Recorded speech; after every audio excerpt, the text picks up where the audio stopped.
జై శ్రీరామ్. అందరికీ నమస్కారం. వెల్కమ్ టు న్యూస్ అఖండ. నేను మీ కస్తూరి శ్రీధర్. మిత్రులారా, మీరు ఢిల్లీలో శీష్ మహల్ అని ఒకటి ఉన్నది తెలుసు. దాని గురించి మీకు ఈ న్యూస్ చూడండి. అసలు ఆ శీష్ మహల్ ఏంది, దాని కథ ఏంది, మొత్తం అంతా కూడా మీకు అర్థం ఏంటో చెప్తా, ఓకేనా? ఇప్పుడు ఆ శీష్ మహల్ పైన భారతీయ జనతా పార్టీ ఒక కీలకమైన ఒక నిర్ణయం అయితే తీసుకుంటుంది. న్యూస్ మాత్రం చాలా బాగుంటుంది, ఓకే? అరవింద్ కేజ్రీవాల్ సగం ఈ ఓడిపోవడానికి కారణం ఏందయ్యా అంటే ఈ శీష్ మహలే. తాను శాశ్వతంగా ఢిల్లీ ముఖ్యమంత్రిగా ఉంటానని చెప్పేసి భావించినటువంటి ఈ అరవింద్ కేజ్రీవాల్ ప్రజాధనంతో ఒక అద్భుతమైన ప్యాలెస్ నిర్మించుకున్నాడు. దాని పేరే శీష్ మహల్. మీకు గుర్తున్నది లేదో, ఆంధ్రప్రదేశ్లో ఏది వైజాగ్లో రుషికొండ అని ఒకటి ఉంటుంది అనమాట.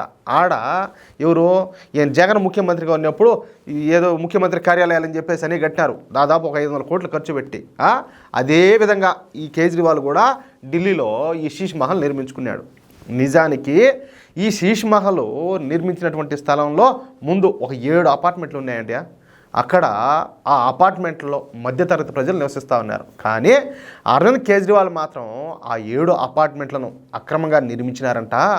ఆ 7 అపార్ట్మెంట్లోని ప్రజలను బలవంతంగా ఖాళీ చేయించేసి ఆ తర్వాత ఆ అపార్ట్మెంట్లన్నింటినీ కూల్చేసి ఆ అపార్ట్మెంట్లో ఉన్నటువంటి స్థానంలో ఈ శీష్ మహల్ను నిర్మించుకున్నాడు. అది కూడా దీంతో ప్రజల డబ్బుతో.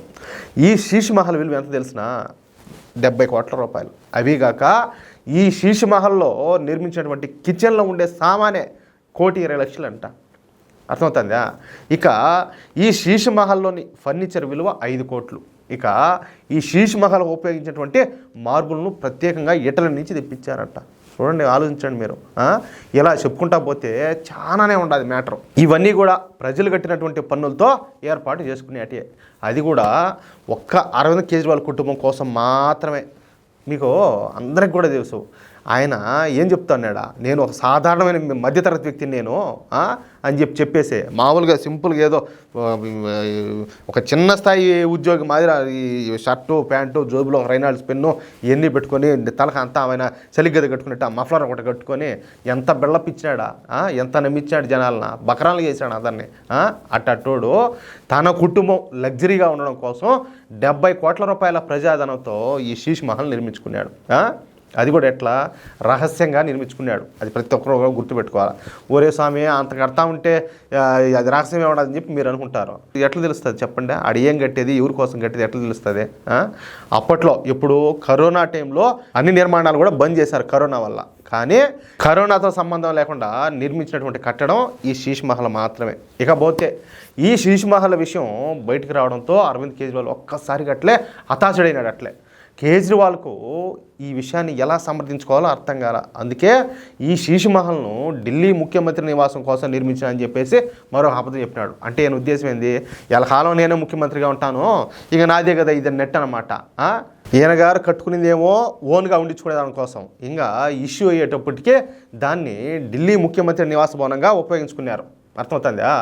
ఎందుకంటే అది ఢిల్లీ ప్రజలు కట్టేటటువంటి పన్నులతో నిర్మించినటువంటి ప్యాలెస్ కాబట్టి ఇది ప్రభుత్వానికే చెందుతుంది. ఇకపోతే మొన్న జరిగినటువంటి ఢిల్లీ ఎన్నికల్లో భారతీయ జనతా పార్టీ ఘన విజయం సాధించింది. దీంతో ఢిల్లీలో బీజేపీ ప్రభుత్వాన్ని ఏర్పాటు చేయబోతోంది. అయితే ఈ శీష్ మహల్ను ఏం చేయాలన్న ఆలోచన అయితే ఏర్పడింది. అర్థమవుతుందా? ఒకవేళ ఈ ఢిల్లీకి కొత్తగా ఎవరైతే ముఖ్యమంత్రి అవుతారో ఆయనకు కనుక ఈ శీష్ మహల్ కనుక కేటాయిస్తే మళ్ళీ బీజేపీ ముఖ్యమంత్రి కూడా విమర్శలు అయితే ఎదుర్కోవాల్సి వస్తుంది. అందుకే ఈ శీష్ మహల్ను ఉన్న ఫలంగా మ్యూజియంగా మార్చాలని చెప్పేసి భారతీయ జనతా పార్టీ ఒక అద్భుతమైన నిర్ణయం అయితే తీసుకునేది. ఈ మ్యూజియం కూడా ఏం తెలిసినా చూడండి, షాక్ అయిపోతారు మీరు. అట్లా మ్యూజియం కాదు. ఈ మ్యూజియంలో అరవింద్ కేజ్రీవాల్ పాలనలో జరిగినటువంటి నష్టాలు, ఫెయిల్యూర్స్కి సంబంధించినటువంటి వివరాలు, ఆమ్ ఆద్మీ పార్టీ చేసినటువంటి స్కాములు, అవినీతికి సంబంధించినటువంటి వివరాలను అన్నిటిని కూడా ఈ శీష్ మహల్లో పొందుపరుస్తారంట. అంటే కేజ్రీవాల్ బతుకైతే బస్టాండ్ చేయనున్నారు. అర్థమవుతుందా?